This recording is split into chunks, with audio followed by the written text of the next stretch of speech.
পশ্চিমবঙ্গের রাজনীতিতে মহাপ্রলয়, গেরুয়া ঝড়ে নবান্ন দখল করেছে বিজেপি। কিন্তু সেই জয়ের উল্লাসের মাঝেই এখন টক অব দ্য টাউন একটি বিশেষ শুভেচ্ছা বার্তা। ভারতের আশ্রয়ে থাকা বাংলাদেশের সাবেক প্রধানমন্ত্রী শেখ হাসিনা অভিনন্দন জানিয়েছেন নতুন মুখ্যমন্ত্রী শুভেন্দু অধিকারীকে।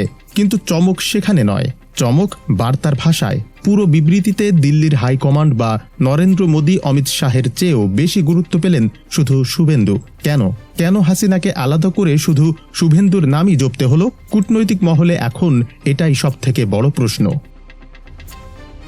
আপনারা জানেন, শেখ হাসিনা বর্তমানে ভারতে অবস্থান করছেন, কিন্তু পশ্চিমবঙ্গের মসনদ বদলের পর তার এই বিশেষ বার্তাটি কোনো সাধারণ সৌজন্য নয়।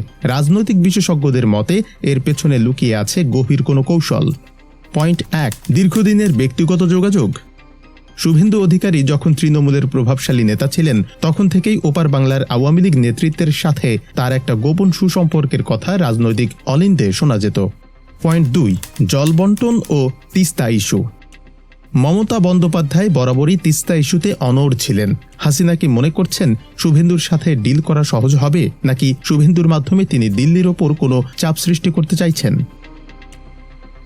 এবার আসা যাক সব থেকে বিতর্কিত দিকটিতে। শুভেন্দুর নাম আলাদা করে উল্লেখ করার 3টি সম্ভাব্য কারণ হতে পারে।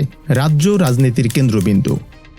হাসিনা বোঝাতে চেয়েছেন যে এই জয় মোদি হাওয়ায় নয়, বরং শুভেন্দুর সাংগঠনিক দক্ষতায় এসেছে, যা আদতে দিল্লির তুলনায় কলকাতার গুরুত্ব বাড়িয়ে দেওয়া। আঞ্চলিক মিত্রদের খোঁজ। বর্তমানে বাংলাদেশে কোণঠাসা আওয়ামী লীগ। এমন অবস্থায় পশ্চিমবঙ্গের নতুন পাওয়ার হাউসের সাথে সরাসরি সূক্ষ্মতা রাখা হাসিনার জন্য অস্তিত্ব রক্ষার লড়াই।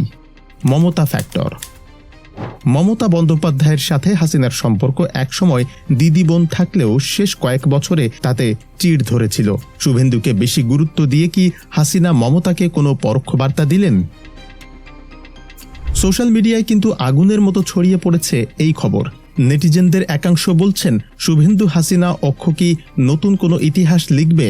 আবার কারো মতে দিল্লিকে এড়িয়ে শুভেন্দুকে কেন এত খাতির? এর পেছনে কি অন্য কোনো মাস্টার প্ল্যান আছে? বিজেপি শিবিরের অন্দরেও এই বার্তা নিয়ে চাপা উত্তেজনা রয়েছে। শুভেন্দু কি তবে এখন দিল্লির থেকেও বড় ভয়েস হয়ে উঠছেন? পশ্চিমবঙ্গের রাজনীতি আর বাংলাদেশের কূটনীতি, এই দুইয়ের সংযোগ স্থলে দাঁড়িয়ে আছে হাসিনার এই একটি শুভেচ্ছা বার্তা। এটি কেবল সৌজন্য নাকি বড় কোনো রাজনৈতিক পট পরিবর্তনের ইঙ্গিত, তা বলবে সময়। তবে একটা বিষয় নিশ্চিত, শুভেন্দু অধিকারীর জয়ে শুধু পশ্চিমবঙ্গ নয়, পদ্মাপাড়ের রাজনীতিতেও কম্পন শুরু হয়েছে। আপনার কি মনে হয়, হাসিনা কেন শুধু শুভেন্দুর নাম নিলেন? কমেন্ট বক্সে আপনার মতামত জানান।